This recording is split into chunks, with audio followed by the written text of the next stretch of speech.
Uh, Good evening, Thomas.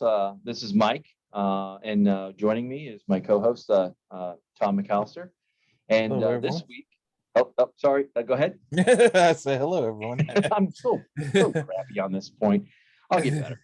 So this week, we had decided that we were going to cover a trilogy, and a funny one. I love this. I Before we had covered this, I had only seen one of these all the way through. The other two I did not. I didn't even know they were connected until we talked.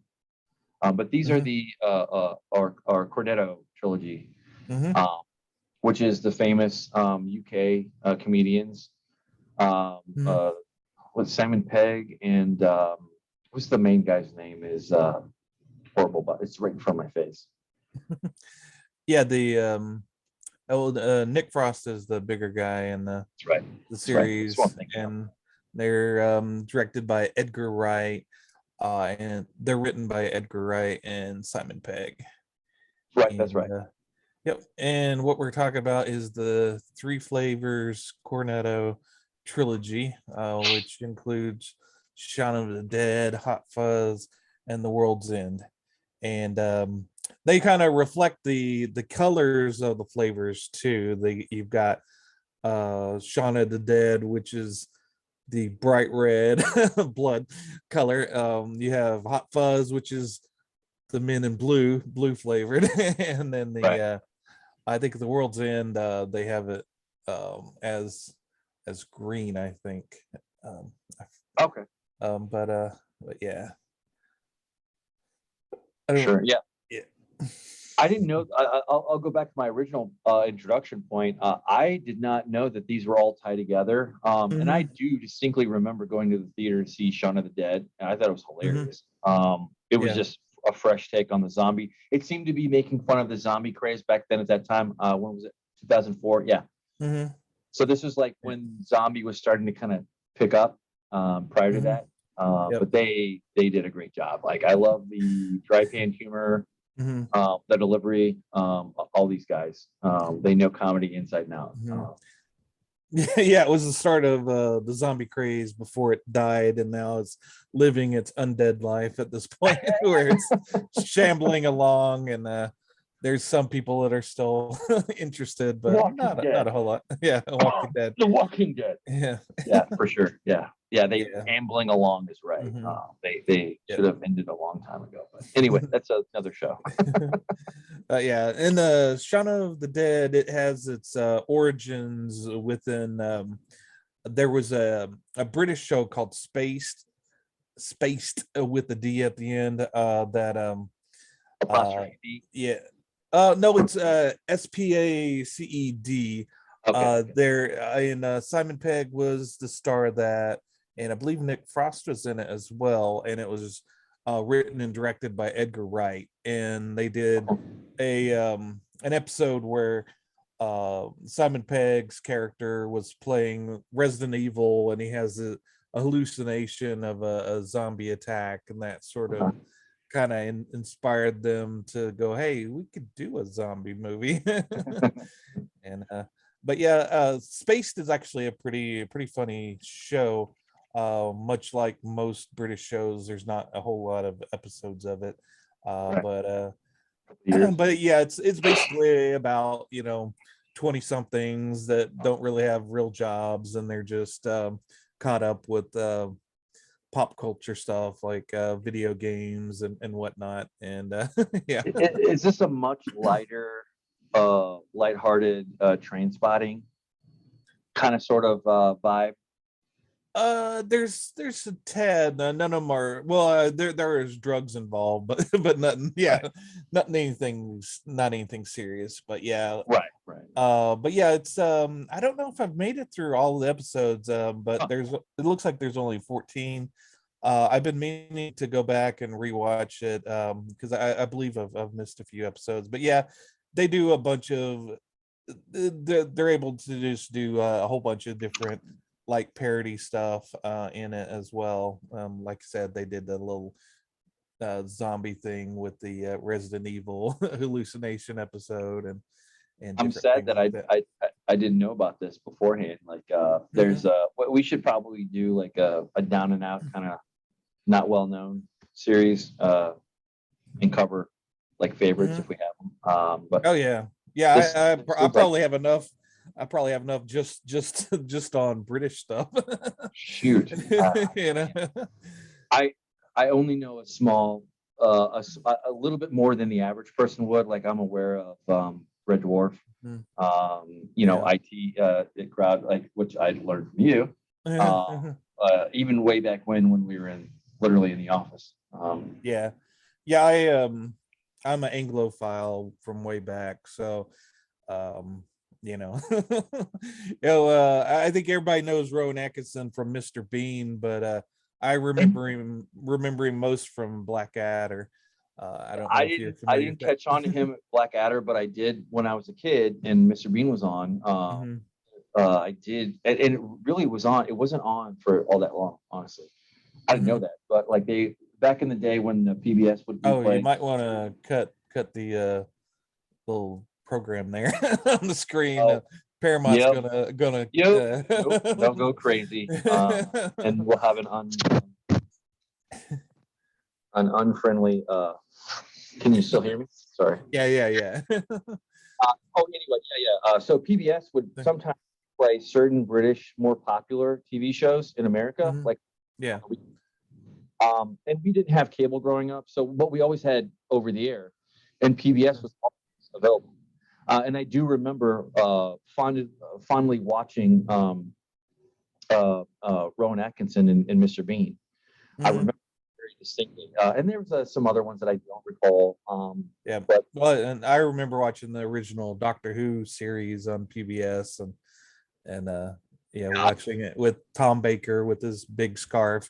And then I always hated the PBS's telethons where they try to raise money. When I was trying to watch my show, they would keep breaking in begging for money. I was like, curse you, PBS. yeah, that's funny. That's funny. Yeah, no, but PBS would replay quite a bit of British things here and there. Mhm. That's where I learned about Yeah. this fascinating concept of British humor. Uh-huh. Yeah. Oh yeah. Yeah, and Right. of course, well, and, I think everybody remembers Monty Python and uh, Oh and yeah. and everyone's favorite Benny Hill, you know. Always. But There's always strangely, that debate, Benny Hill or Mr. Bean, you know.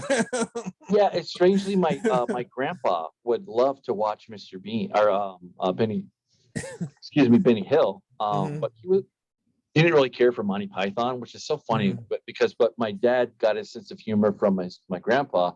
Every once in a while, my grandpa, every once in a while, very, very rare, would be inappropriate with us grandkids, and say some kind of mhm, joke that was like way above our heads. And like, mhm, my grandma would say something like, Lauren, what are you doing? Like, Grandpa, what are you doing? mhm, So we both have a very fond basis of nostalgia around British comedies. And mhm. I know you have returned to this well many times, and I have too. Um, but this, again, I can't believe that I didn't know that all these were connected. Yeah, yeah, And and then it just blows my mind, like, how I missed this whole thing, and it was so damn good. right, and but yeah, they're kind of loosely connected. They're different genres, so different flavors. You have your horror movie with Shaun of the Dead, you have your action movie with Hot Fuzz, and you have your science fiction adventure in World's End. But they're all comedies. And the director Edgar Wright, and he's also the co-writer, doesn't like them being called parodies because Mhm. he said the parodies sort of look down at their subject, whereas they looked up to their subjects. They were inspired by this, so they're inspired by the original source materials. And our first one, Shaun of the Dead, is a zombie movie, like we were saying.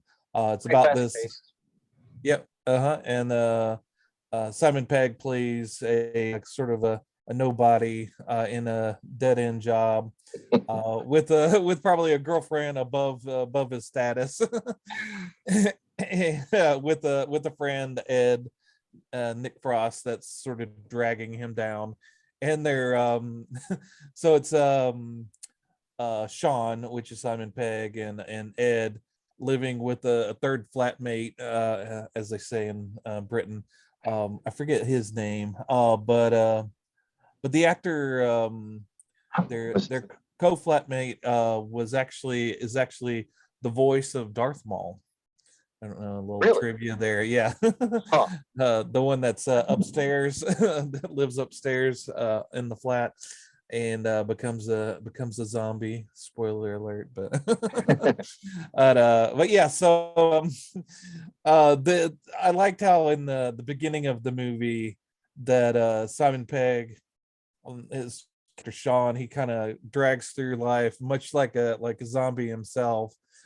There's the whole sequence where he's going to the corner market store to get his soda and go into work, and then that gets replayed again once the zombie outbreak takes place. And Clueless. it's yeah, he's he just kind of mindlessly goes through the Shuffling. motions and doesn't notice that I love that. mhm. And when I was reading about it, the Edgar Wright, he said that the whole thing where they Shaun and Ed gets drunk the night before and sort of sleeps in and misses the whole first beginning of the zombie outbreak. He said that it was much like when he was younger and the mad cow disease kind of had the outbreak. He was sort of partying and not paying attention to anything until he turned on the TV. Is like, why are they killing all these cows? So that was sort of based on his experience. Yeah, they low keyed a lot of the aspects to roll on to the zombie ramp, and like before you know it, you're in the midst of it, and they're trying to go to the Winchester or whatever. Or is that the other one? I mix. I No, kind of yeah, mix them up a little it's bit. it's the Right. Winchester in this one. And the reason why why it's called a Winchester is because like that's the only firearm that they know of that could be possibly functioning in England. Is this old hunk of iron that's Yeah. like up on the bar thing. So like their whole mission is like to get to that place to see if it works or whatever, and then Yeah. and hilarity ensues. It's kind of like Yeah, the and that was another mission. thing that they were kind of interested in, because the from the past, all the zombie movies mostly come from America, and they all have like big firearms and could deal with it. So they were kind of interested in seeing how, someone in London would be able to handle it and what weapons that they could get. Yeah. What? So Shaun has the cricket bat, and Right. uh, but yeah, Yeah. and it's sort of it's kind of interesting in that Shaun, the main character, kind of comes into his own in this once the zombie outbreak takes place. He kind of falls into his element, and everybody kind of falls in line with him because he's he's determined, and he knows what he wants to do to make things right. Now, whether or not it was the correct plan of events, that's up for question. But Sure. But at the end of the day, he finds his leadership, he finds his voice, and he mhm, rolls with it. Like just like very simple mhm, movie, very mhm. straightforward, very funny. Yeah, Um, yeah, and there's a lot of callbacks to various zombie movies, especially Romero. There's the famous line of "We're coming to get you, Barbara," which the beginning line of Night of the Living Dead is "They're coming to get you, Barbara," right. where the brother is tormenting his sister. And then there's a scene later in the movie. I won't say which character, so it doesn't spoil things for people that haven't seen it. But there's a scene where a character gets pulled through a window and then is pulled apart, Right. much like a scene that happens in a Day of the Dead. So if you've That's right. seen that, yeah. Yeah. Oh, that's right. See these things. You look at Yeah. these things and you see them, and Yeah. this is Yeah, a great and movie. there's a lot of detail in this movie that watching it again I picked up on, where like the girl zombie that they attack in their backyard.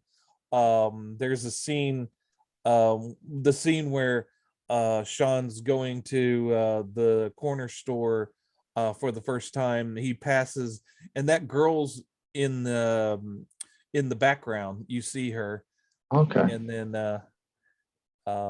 there's I didn't go back and look at it, but the DVD and the Blu-ray has a couple of animated comic books in it, and one of them's What Happened to Mary, and Mary is that character, and that they kind of go over how she becomes a zombie. So if you want a little bit more Huh. backstory, but there's I forget what the other comic book one was, but both Edgar Wright and Simon Pegg worked on those too, so those are canon. Right. And there's a big scene where Shaun goes over his plan, which Ed keeps butting in with with questions, so the plan keeps changing until it's settled upon them going to the Winchester. And I didn't realize this, but when I was looking at this movie and researching it after watching it this weekend, I saw that that Simon Pegg and Nick Frost, at the beginning of the pandemic, they did a uh, um, little commercial called The Plan, and they kind of went over their plan for dealing with COVID-19. Oh, really? Interesting. Yeah. Huh. It's kind of cute, but it's very much early 2020. Right. When nobody knew Yeah. anything, or yeah, right. Yeah. And then there's obviously a toilet paper joke in there, but Right, because at the time, nobody could get any kind of toilet paper. It was out. Mhm. No TP for Mhm. Cornholio. And the one of the things I love about Shaun of the Dead is the balance between horror and comedy. It's a very fine line. Uh, People tend to go all in on one or the other, Yeah. and Shaun of the Dead has a really nice balance in that it's funny, but you're also scared for the characters. There's a lot of comedy horror movies. They kind of they're winking at you. Oh well, these characters aren't going to die, so you can get a little comfortable in it. There's not, that horror element is really kind of handicapped. But in this movie, the people die, and Yeah. they don't pull any punches with the horror of it, and that's what I really enjoyed about it, because it truly is a good horror movie in its own right, as well as a good comedy. It is. Yeah. I don't typically think of this as a romantic comedy. Like, and I pointedly brought this up, but it's a comedy for sure. Mhm. But you from the brush, you kind of are made to become friends with this pathetic character and his Mhm. friends right off the bat, and it gets you rooting for them right away, for sure, because they're just, what the hell's going on? They don't know what's going on, and then he has his ex, and there's a little bit of play there. It's significant in the story. Yeah. It is important, Yeah. but it's kind of Mhm. rising to the occasion, and on the aspirational thing as a movie. Mhm. But Mhm. it does it very well. And Yep. I don't think that I would call this like a zombie. Like, to me, it's more a comedy than anything else. But I can Mhm. see that. I can see the zombie horror side of it for Yeah. sure. Yeah, and the comedy, it's a lot of it's based on repetition. Mhm. There's a running joke where uh, Shaun, his red pin busts, and it gets red ink in his pocket, and The characters keep saying, "Well, you got red on you," and to the point where he's covered in blood, and Ed says, "Well, you got red on you," and even within the trilogy, there's reoccurring jokes with the one I'm thinking of is the fence, where in this one, the Shaun character goes, hadn't you ever taken a shortcut? And he tries to jump over a fence, and he just kind of trashes into it. And there's sort of a kind of different plays on that with the following movies. But yeah, and then of course there's the tying factor is the Coronata, where each of the characters in each of the movies, one of them is seen eating or wanting a cornetto. And I don't know if I'm pronouncing it right. I think I am. But it's I'm not even going to pretend to even be on the ball for any of this stuff. Just be honest with you. I've spent years in my own head, and I don't mean that as like a mental thing or whatever. I just mean like when you read, or when you're used to reading sci-fi books or books in general in your head, and you don't ever talk about it, you kind of you have that you can tell when somebody hasn't actually heard the word, but they've learned it by learning. Yeah. It can be an embarrassing thing, but I lean into it, and it is what it is. But Yeah. I mean, hey, if we mispronounce it, that's a good point to say. Let us know. Yeah, that's true. Yeah, yeah. Sure. Not to there are a few younger creators I watch on YouTube that you whenever they're reading a document or something on their YouTube, they you'll see sometimes, like you said, they'll mispronounce the word just because they haven't heard it vocalized, Right. And I guess that's probably happening a lot more frequently now that we we're not the brightest society at this point, so a lot of our vocabulary has diminished. So when so like you said, a lot of people haven't heard these words spoken, so whenever they run upon them, it's kind of interesting. But yeah, the like you said, but at least everybody's still reading. That's true. It's true. Yeah. Well, and with that being said, we can probably move on to our to the second one. But this was the one that I knew the most. Yeah, absolutely. Like by this time, I had seen it 3 or 4 times, something like that. Yeah, I always enjoyed it. I never turned it off if it ever came on. Like if it was on TV or I had an opportunity to watch it. Yeah.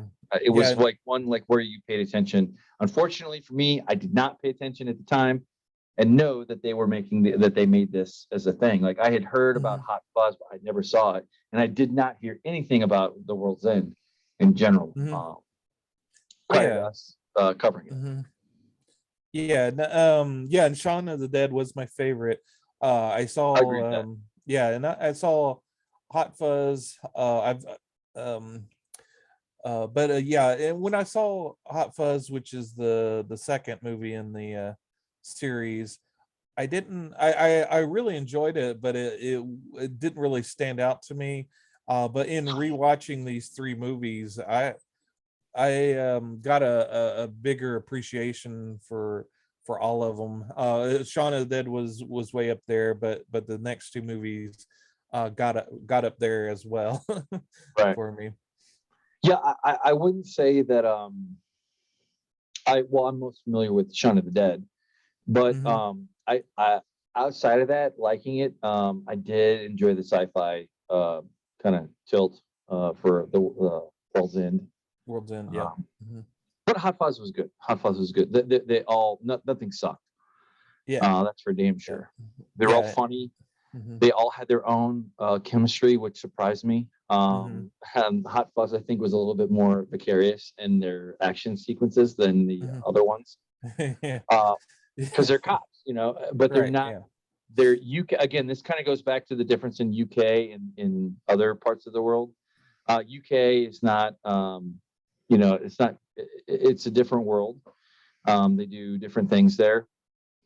So firearms and whatnot are it's just interesting how they approach these things in general. Yeah, yeah. And, Hot Fuzz is about a police officer, this uh, over over eager cop that is never off the job. Who's Always on, yeah, always on very London. enthusiastic. Yeah, Like yeah, a Boy Scout, like kind of like Farva, I mhm, guess, kind of yeah, from Super Troopers, kind of a little bit. right, yeah. And That makes sense. he's sort of your classic classic action cop guy. And he's showing everybody up though. So the brass decides to send him off to this quiet little village, and and hopefully forget about him. But but there's no off switch on this cop, so he and he stumbles upon and his name's Nicholas Angel, which is a classic cop movie name. Right. But yeah, he stumbles upon a big conspiracy within the town. And uh again, they bring back Nick Frost, and Nick Frost said that he would do this movie only if he could name his character, and he Awesome. named it Danny Butterman. I think, what was it? Yeah, uh, Yeah, yeah, Danny Butterman. yeah, Danny PC name. Butterman. Danny Butterman. I guess patrol constable or something like that. Something, Yeah, I think, yeah. whatever the hell the UK, Mhm, whatever. That's a mhm. guess. I have Yep. no idea. Yeah, and another thing that's fun about these movies, it's a who's who of British actors. So It is. so if you're familiar with British movies and British comedy TV shows, you'll see a lot of people that you're familiar with, like Martin Freeman, which is um, which of the Baggins is he? I forget. Matt Sargent. Bilbo Baggins. Yeah. Lord of the Rings. Yeah. Yeah, Bilbo. yeah, That's yeah, true. That's so yeah. true. Mhm. Ah, shit. I didn't even make that connection, Yep. and that's why I've seen it this first time I've seen Yeah, he only has a couple of scenes in this movie, but he's more prominent in the third movie. it. True. He's in the first in Shaun of the Dead, but he's only in I think one scene where um there's a scene in Shaun of the Dead where they run upon another group of survivors in the zombie apocalypse, and it's sort of like the inverse of them, inverse of their characters. And I think he's one of those. But Yeah, Declan. That's not because I know that's because I was looking it up while you were talking. Yeah, no, he plays I did not even register him. yeah, Yep, right there. yeah, Yeah, that's not going to help anything for our audience, but audience. right. No, yeah, you're right about the who's who. I laughed a lot at this, Mhm. especially with the little, the little human scenes, I guess, like this Mhm. one. They're enjoying their coronadas. Exactly, like the whole point. Yeah, It's so funny, like, yeah. and then you have the whole over the top, blast them. Action. Yeah, Hmm. exactly, action sequences and whatnot. Hmm. Yeah, and that And he's again, got it's an FAL there, and mhm, looks like two yep, shotguns and all that, whatever.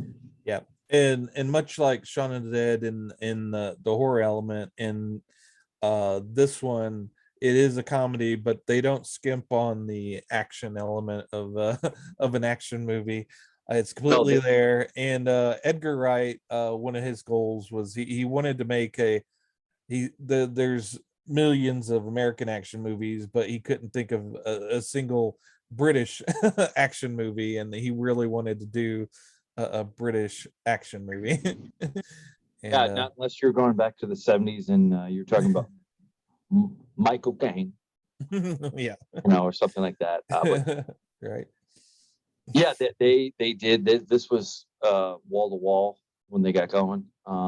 They did a good job on that. Like I don't know how I missed this. Like this is just I don't know how I didn't. I mean, I heard about this one, but I just didn't see it for some reason. Uh, sorry, I'm just Yeah, it's and laughing at Danny, the yeah, Danny so Butterman ridiculous. is. Just how they make fun of American culture in general is Mhm, woven throughout this whole thing, and mhm, and that's true throughout British comedy in general. But mhm. it's funny. Yeah, It's just good classic. yeah. I just can't believe I didn't see him for some reason. That's Mhm. that guy. I've seen him before and other stuff. Like I don't know why. Yeah, he's Timothy Dalton, Mr. That's James right. Bond. That's right. Yeah, it was kind Yeah, of there surprising. are a lot of British Mhm, actors and stuff mhm. for sure. Holy crap! Yeah, yeah. And one of the fun things about these movies is Simon Skinner. Simon Pegg, yeah, Timothy Dalton is Simon Skinner. And he Timothy Dalton just kind of chews into this movie, and he's very he's very over the top, and has no shame as far as just really getting into the character, and making him this sleazy um grocery store owner. Right, right, right. Yeah. With with his mustache. I think the mustache sort of Perfect. yeah, just It's per- adds something to it. yeah, it's just like Magnum PI. Like you cannot envision that character without Mhm, that looking mhm, exactly like that. Just the mhm. snobbery and all Yep. that comes with his character. Well, that's the British thing. I Yeah, think. yeah, and there's a lot of various tributes to Point Break and Bad Boys. That's I right. think. There was. I Mhm, guess that I mhm, didn't catch that, huh? Now that you mhm. say that, I Point Break. Like what part of the thing was that doesn't matter. That's too weeds. That's in the weeds too much. Well in Point Break, there's a scene where in it it's shown in the movie where the Keanu Reeves character has the bad guy Patrick Swayze in his sights, Oh but yeah. they've become close, and he can't shoot him, so instead he Sure. shoots in the sky, and then later on in the movie there's a character that does something similar at the end of the Oh, movie. I missed that. I missed that. Anyway, no, this was good. This was good. I love this one. Hmm. I think this one was just a tad a little bit funnier for me than the other one, but that's not saying Hmm. much. Yeah. It was just I laughed. Uh-huh. Like the British do this like where they the subtleness, even when it's like Mhm. when they telegraph it, it's still Mhm. funny. I Yep. want to cuss, but Mhm. I won't. Yeah. It's And funny as shit. yeah, no, the and both Simon Pegg and Nick Frost are in all three of the movies. And Nick Frost's characters pretty similar from movie to movie, kind of a doofy kind of guy that Right. the third movie it does a little bit more of a spin on it until he gets drunk, Yeah.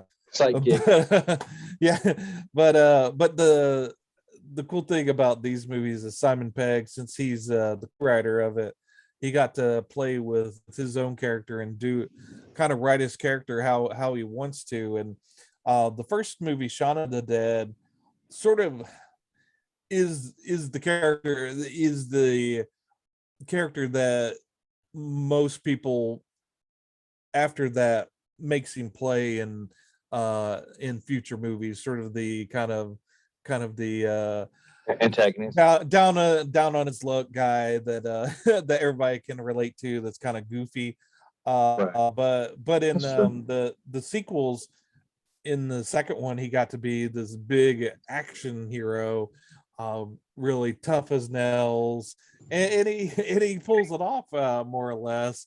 Yeah. And then in the third movie, he plays this sort of over the top guy that thinks everybody loves him, but maybe they don't.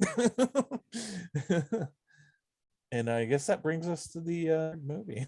That's a great segue. No, that's true. Mhm. And this one is, five friends, pub crawl. Mhm. Kind of sort of similar, like where the pub is the facet of life in the UK, and Yep. that's true. That's true. It's true enough. Uh, Um, yeah, I did enjoy this more than I thought I would, just for the mhm. sci-fi add-ons. Mhm. Um, I didn't honestly, like when I saw this, I was like, I don't think I don't know if I'm gonna like it. But then I still watched it, and I just saw this trailer, like Yeah. inappropriateness that I caught. Like I was surprised. Mhm. This one was of all of them, I think this was a sleeper. Um, Mhm. and it got me to like where I know for a fact that if I keep watching this one is going to be one that it's going to grow on me more Mhm. as I see it. Yep. And I love that. And I love movies like Yep. that. Yeah. Yeah. It's just a Absolutely. different, I like how they completely changed the way that they dealt with it versus the other two, Mhm. um, Yep. in my Yeah. opinion. Anyway, Yeah. And I think this one. I can't remember if I saw it in the theater or not. I know I saw the other two in the theater, but this one, when I first saw it, I wasn't. It was my least favorite, and but yeah, on this, I believe this is my second watch of it. I really loved it. It went way up in my view of it. It's on par with Hot Fuzz, if not a little bit above it. It's I just love I love the characters in it. There's a very interesting dynamic between the I believe it's five guys that are the doing the five pub childhood crawl. friends. Yep. Yeah, but basically there's the legendary pub crawl that the drinking age in England is 18, I think, or yeah. So or for the most part. And so when they turned to 18, they back in the day they decided to go on the legendary what was it called? The golden path or something? Yeah, Uh Golden Crawl or something. I the don't know, golden, something like yeah. that. But basically What's it they called? were going to hit 12 different pubs in a row, and various members of the group ends up dropping off, and they end up not actually getting to all 12. And Mile. so the Simon Pegg character, the golden mile, the Yeah, golden yeah, path is Dune. But right. it's what And the maybe golden. Well, yeah. we're not rated for that, so we won't say the other golden thing. Yeah. So so the Simon Pegg character, Gary King, decides to get the band back together, so to speak, and finally do the full pub crawl.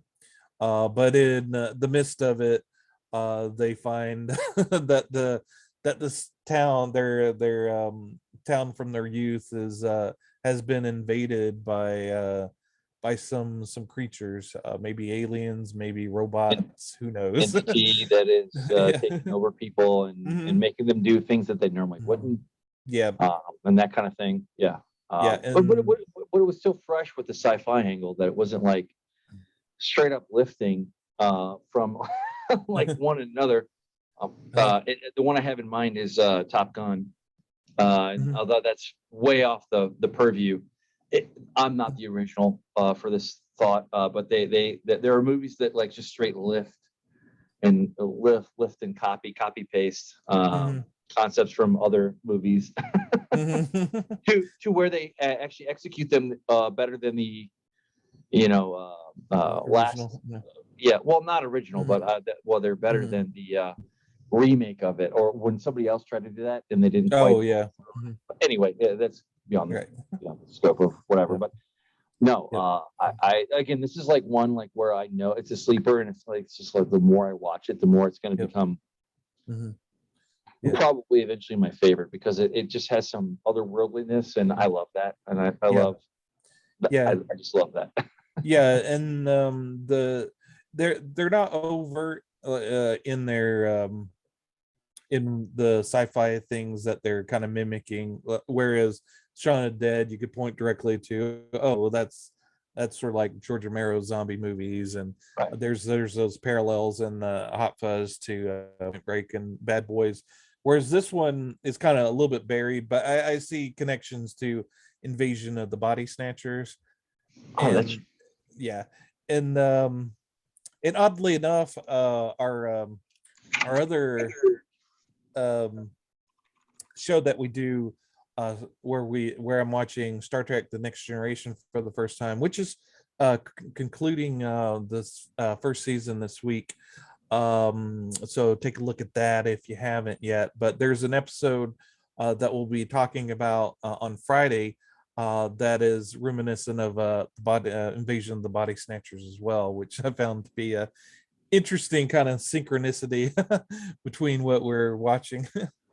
I want to say, you said I completely forgot about Invasion of the Body Snatchers, and that was a famous 1978 film. I have not seen the original, but I've heard about it and read about it. But I only bring this up because Heinlein did a novel that was essentially this concept. I don't know if that was the original concept, but I'm pretty sure that it informed on everything thereafter. But anyway, just to kind of throw in what the point, what I would bring this up or to add an addendum on what you're saying is because they truly understood sci-fi and they understood how to weave it in there, but not make it so overt. Like, obviously, if you're going to make a zombie movie, it's, carte blanche. It is. It's not much around that, but this concept that something that could make this person that every day different than what they are, and then take over them. It's a different concept. It's very well done. I don't know too many that suck at this, but when it's done well, it's done. Again, well, they know what they're doing. And there's been several remakes of Invasion of the Body Snatchers, but sure. I'm kind of shocked in the current climate. We won't get into it, but the current climate, I'm shocked that they haven't tried to remake Invasion of the Body Snatchers and put their spin on it. I would agree with you completely. We won't go there, but yeah, very apropos. Good job. Yeah. And one of my ideas of maybe of a future show is that there's been three Invasion of the Body Snatchers movies. It'd be kind of interesting to watch those three. It kind of inspired me. This movie kind of inspired that idea. But regardless of what we do, I will definitely be going back and rereading the Puppet Masters because that was a really good book. Not as good as the top side, Heinlein. Anyway, but whatever. I don't want to get off on for Heinlein because I love him. Yeah, and as far as The World's End, I think this one is, and it may be just because he's older, but I think he's been more experienced. But I think this is Simon Pegg's best role. Actually, maybe his best role ever. I'm trying to think of his other movies, but I would agree with you. And to back up what you're saying, you can definitely see the progress of him as an actor in general across these three movies, like where it was very kitschy and funny, whatever, down to more serious. Like you are. What a good movie does, it pulls you in with the characters, so you care. You give a crap. And they do that. They do that perfectly in all these movies. They do that perfectly. And this movie, it's very interesting in that the Gary King character Simon Pegg plays, he thinks he's the central point of the story. He thinks he's the main guy, and sort of and with his group of friends, he thinks he's the big guy that kind of ties everybody together. In ways he does, but maybe in a bad way. Right. And not in the way that he thinks he's doing, for sure. Right. He's he's very much misperceiving himself, and it's this this movie kind of is sort of like revelation for him, for his character, as far as growing and figuring out what the how he fits in, how he fits into the world. And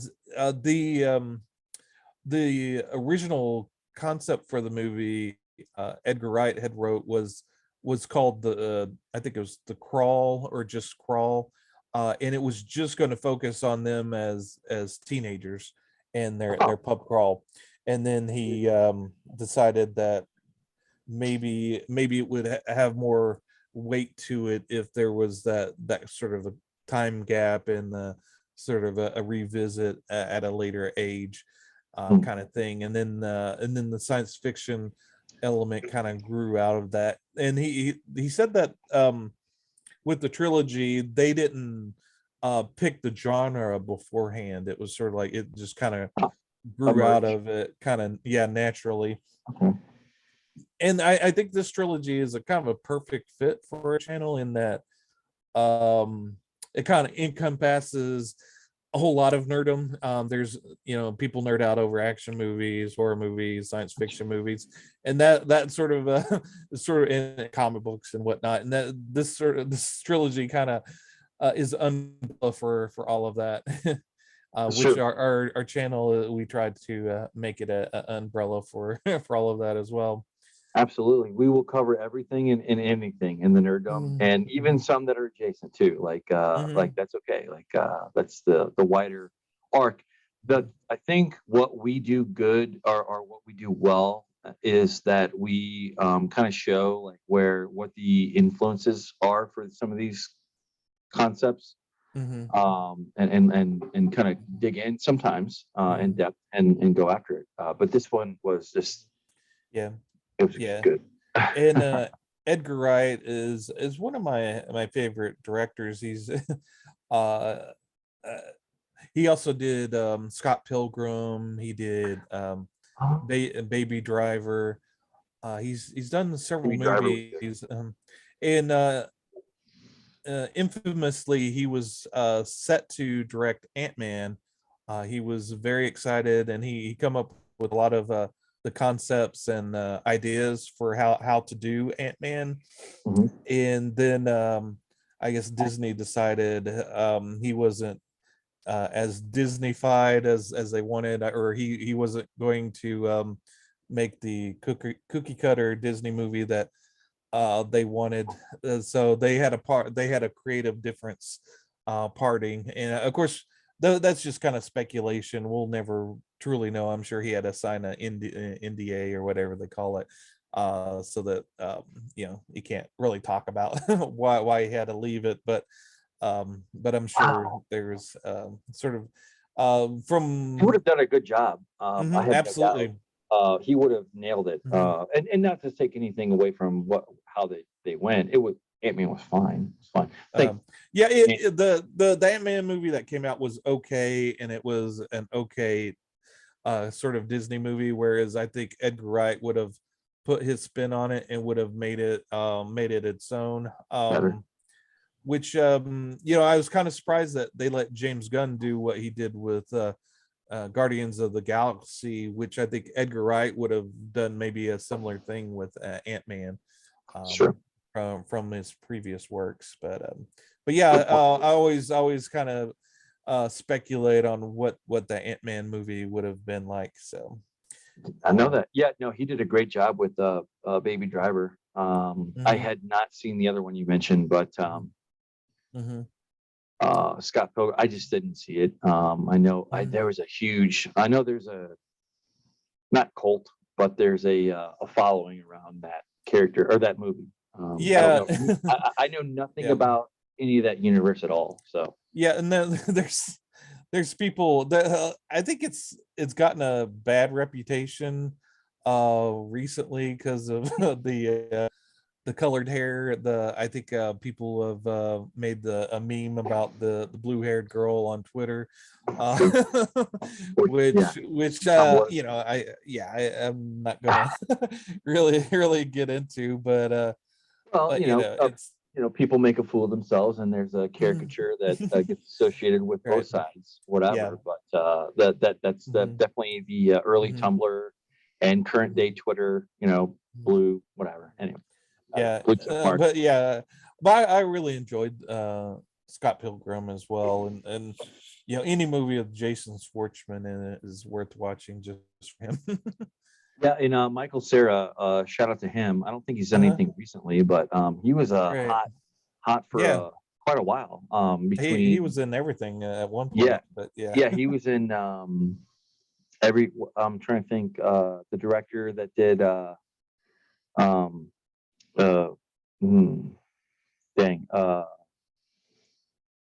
Seth Rogen, and the pregnancy movie.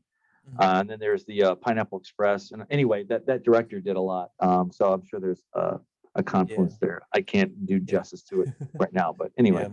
But I like Scott Pilgrim in that one emotional scene where the theme from Zelda is played, and it works perfectly without being corny. Which if you could pull that off, you're pretty decent director in my book. Very true. Very true. I'm just looking for his what I was talking about. He did Drunk History. That's true. That was funny. That's a little web series. I'm trying to think. It was earlier than that. It was good grief. What was it? Well, that's the problem. I'm not doing movies. Whatever. Doesn't matter. No, this is good. This is a very good pick. Again, no clue. This is each one of these could stand on their own. There's the fence scene and that one. Oh God, yeah. In all three of them, don't they? In every one of them, there's a reoccurring fence scene. But I did catch on to that for sure. I was chuckling a while ago at like the fence scene going over. I think it was for Shaun of the Dead, but it could have been for Hot Fuzz. But it was funny, hilarious. Yeah, they make fun of us here in America subtly, but very well. Just the thing there. But in any case, this was very good. I was impressed, and I can't say it enough. I had no idea that this was a family. And I don't know. Well, I know with of course, Shaun of the Dead, they didn't announce that there was a trilogy involved, and I think Hot Fuzz was a big deal to me because it was the same guys making it, but I didn't realize it was a part of the trilogy. It wasn't. I don't think they really they kind of publicized the trilogy until World's End came out, and then they started calling it the end of the Cornetto trilogy. Which makes sense. No, they did that. That's true. They did. It wasn't like a master plan or anything like that. It was just kind of like as they went along, which I think makes it work, and that's probably why more people don't know about it in general. But it's a golden gem for sure. If you come across it, I can't wait till they come out with the fourth one and pull in the multiverse and. They did that. That's funny. We should probably at some point do a multiverse episode that covers kind of like movies that are contiguous in general. There's a whole M. Night Shyamalan butchered that horribly, but I joke about it, but in the Miles Morales Spider-Verse movie, the directors of that contacted Edgar Wright and asked him, in a different multiverse where there's a sequel to Shaun of the Dead, what would it be, and can we do a movie poster for it? So if you go back and watch that, there's a kind of Easter egg for a Shaun of the Dead sequel. Dang, I did not know that. Of course, I have. I didn't see Spider-Verse. It's actually pretty good. I kind of went into. I just haven't had time to see it or make time time to see it. Yeah. It doesn't suck. I've not heard anything negative about it. I've heard nothing but good things for sure. Yeah. I'm slow on the Yeah. ball. Yeah. And I've never been a big Miles Morales guy. Devoted to Peter Parker, but yeah, I kind of went into it like, okay, I'll just watch it, and it really it was actually really good. I enjoyed it, so Very cool. a thumbs up for me. But yeah, I think we're kind of putting a bow into this trilogy. Was there anything Absolutely. else you wanted Not to much. add? Just a huge recommend. If you have not enjoyed the experience, even if you only watch one or two of these, you're gonna get your money's worth, I think, for sure. But if you stick around for all three, you get even more. Each one is unique. I just love how they did it. It's not like a standard tie-in. It's an unusual one, and that works for this because it's very off-kilter kind of humor anyway. It works. Yeah, and I watched these on. I'm a physical media guy, so I had them on Blu-ray. But I think Shaun's on Amazon, and I think the other twos are on Hulu. Yeah, So we'll link to Just Watch, like where you can find them, buy them, see them, okay, rent yeah, them, that's whatever. cool. Yeah, that's one of the things that we've been doing the last few weeks has been Just Watch is this website that I found that tells you like where it's at. Okay, I yeah, wish I would that's have right. known about that one beforehand because like I have had that question like, well, I want to see this, but where's it playing at, or where can I see that if it's already something I already pay for sure. Right, exactly. Yeah, for sure. Yeah, but yeah, this was perfect. Great pick again, Thomas with the great picks. And I think this brings us up to the end of the show. Yep, and like and subscribe and watch our other two shows. We have Grab Bag, and we're finishing up our watch of The Next Generation, and then we'll be moving on to Strange New Worlds. Yes, I'm very excited. I have not watched anything. I'm very excited to move on. Yeah. Not that I don't I've love kind of Next Generation, but I'm ready for the new thing. And like, and you have said that, and the buzz around that show is very good, which lifts my spirits because like I suffered through the first season of Discovery and didn't bother with Picard past episode 5 or 6. Anyway, that's a whole other ball game, but that's it's just nice to see that Trek is back. Right. So this has been the first, the last, the Nerdom. I've been Thomas. Right. See you guys later.